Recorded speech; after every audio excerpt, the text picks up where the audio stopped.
Pemirsa, PSSI resmi memecat Patrick Kluivert setelah gagal meloloskan skuad Garuda ke Piala Dunia 2026. Apakah keputusan PSSI ini sudah tepat? Dan siapa yang akan mengisi kekosongan kursi pelatih Timnas Indonesia ke depan?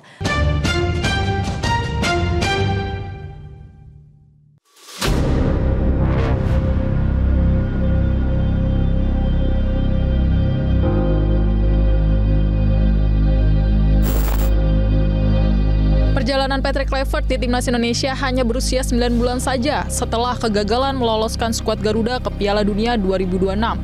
Kamis 16 Oktober 2025, PSSI resmi mengumumkan keputusannya untuk mendepak Patrick Kluivert bersama 10 nama tim pelatih Timnas U23 dan U20 lainnya. Kontrak Patrick Kluivert CS sendiri bersama Timnas Indonesia sebenarnya masih menyisakan waktu sekitar 15 bulan. Selama menangani skuad Garuda, pelatih asal Belanda yang resmi digandeng PSSI pada 6 Januari 2025 itu tercatat telah memimpin 8 pertandingan dengan 3 kemenangan, 1 hasil imbang, dan 4 kekalahan. Termasuk 2 kekalahan dari Arab Saudi dan Irak di ronde keempat kualifikasi Piala Dunia 2026 zona Asia yang menjadi puncak alasan PSSI untuk memecat Kluivert dan staf kepelatihannya. Iya, menurut saya ini keputusan yang tepat dan sama sekali tidak mengagetkan ya. Dalam sepak bola memang kalau Anda memegang sebuah tim, kemudian Anda mendapatkan targetnya tidak tercapai, maka hukum yang berlaku adalah Anda harus bertanggung jawab. Nah, salah satu bentuk pertanggungjawaban itu adalah entah itu mengembalikan kepercayaan, mengundurkan diri, atau yang paling berat biasanya diberhentikan. Nah, itulah yang sekarang dialami oleh Kluivert. Kluivert menangani timnas ini kan juga tidak sebentar ya, waktunya cukup lama, hampir 1 tahun, dan dia bukan sekedar punya waktu, tapi juga punya dukungan yang luar biasa. Dia bisa mendapatkan semua tim teknis yang dia inginkan, asisten pelatih, tim analis, tim fisioterapi, pelatih kiper, semua dia dapatkan. Dia juga mendapatkan tambahan pemain timnas yang dia inginkan. Ada kiper Emil Audero, penjaga gawang yang luar biasa. Di tengah ada Joy Pelupesi, kemudian ada Kevin Dix, di depan ada Emiliano Jonathan, ada Ola Romani. Ini tambahan yang luar biasa, yang sangat memperkuat kualitas tim dibanding di kualifikasi sebelumnya ketika masih ditangani oleh pelatih yang lama ya. Dengan materi pemain yang sebagus itu, tentu hasilnya harusnya jauh lebih bagus. Tapi kalau kita lihat statistik kan tidak menggembirakan. 6 pertandingan resmi itu hanya 2 kali menang dan 4 kali kalah. Dan kalahnya di pertandingan-pertandingan yang sangat penting. Melawan Jepang, melawan Australia, melawan Arab Saudi, melawan Irak. Jadi memang tidak ada yang bisa dibanggakan. Maka konsekuensi yang paling lumrah adalah memang menyerahkan tanggung jawab, mengembalikan kepada PSSI. Dari aspek kualitatif dan juga aspirasi dari masyarakat Indonesia dengan representasinya supporter kita, tidak ada yang bisa jadi alasan mempertahankan Patrick Kluivert ya. Bahkan saya sempat melihat ada beberapa hashtag yang muncul ya, Pak, dalam quote on quote kayak ancaman dari supporter kalau masih mempertahankan Patrick Kluivert mereka akan mengosongkan stadion gitu. Itu kan lebih berbahaya ya, mudaratnya lebih besar gitu. Di samping kita tahu bersama memang tidak ada peningkatan yang signifikan dari apa yang sudah dilakukan Patrick Kluivert dengan tim ini. Dia nggak bisa menguasain ruang ganti sampai kemudian Justin Hubner menciutkan keluhannya gitu ya. Dan akhirnya Justin Hubner tidak dimasukkan dalam line up sama sekali kan ketika lawan Irak. Nah itu kan riak-riak yang mungkin seperti ini ya, tumpukan gunung es yang kita tentu nggak tahu apa lagi sebetulnya di balik itu. Saya kira ini jadi salah satu pemantik yang nggak bisa dikompromikan, apalagi setelah laga kemarin Patrick Kluivert sama sekali nggak berani nunjukin hidungnya di depan supporter. Itu kan masalah manner ya, yang menurut saya nggak etis gitu ya. Dan ketika kembali timnas kita ke Indonesia, dia juga nggak datang gitu ya sebagai komandan, harusnya kan dia ada di paling depan. Tapi faktanya dia langsung pulang. Jadi secara emosional memang sepertinya Patrick Kluivert tuh nggak ada di tim kita gitu ya. Sementara hingga kini belum ada pernyataan Patrick Kluivert usai resmi didepak PSSI. Namun melalui media sosialnya, Patrick Kluivert menyatakan terima kasih kepada para supporter Garuda dan mengungkapkan rasa kecewanya gagal mengantarkan timnas Garuda ke Piala Dunia 2026.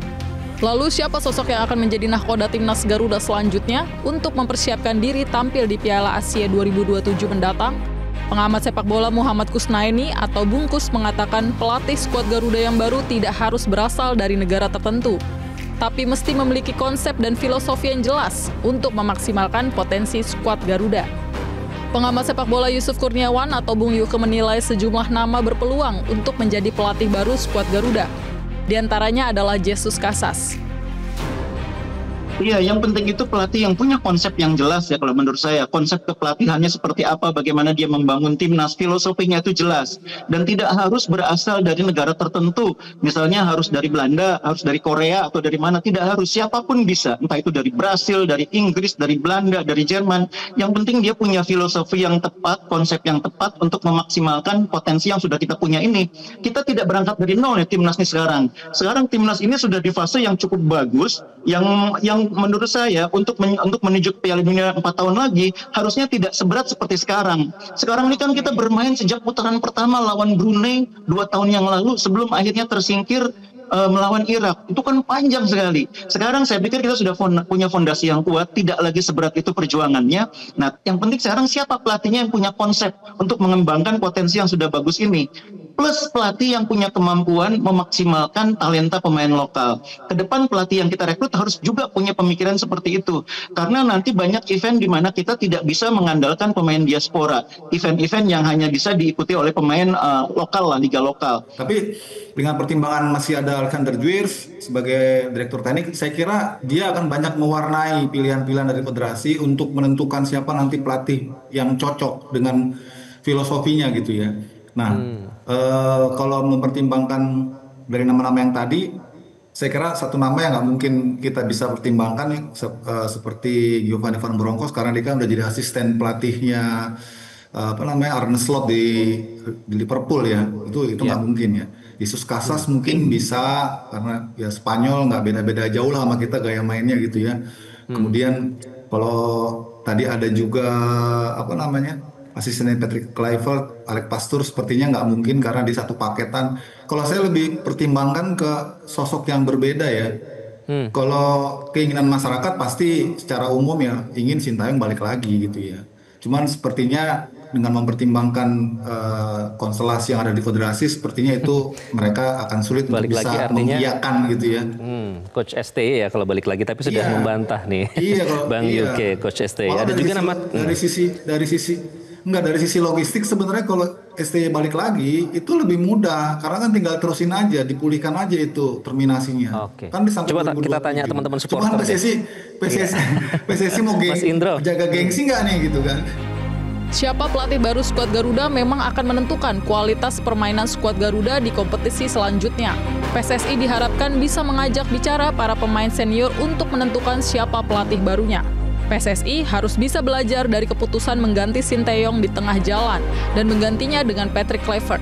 Sebab keputusan itu tidak bisa dipungkiri, menyebabkan rancang bangun skuad Garuda berantakan. Tentu jangan terjadi lagi.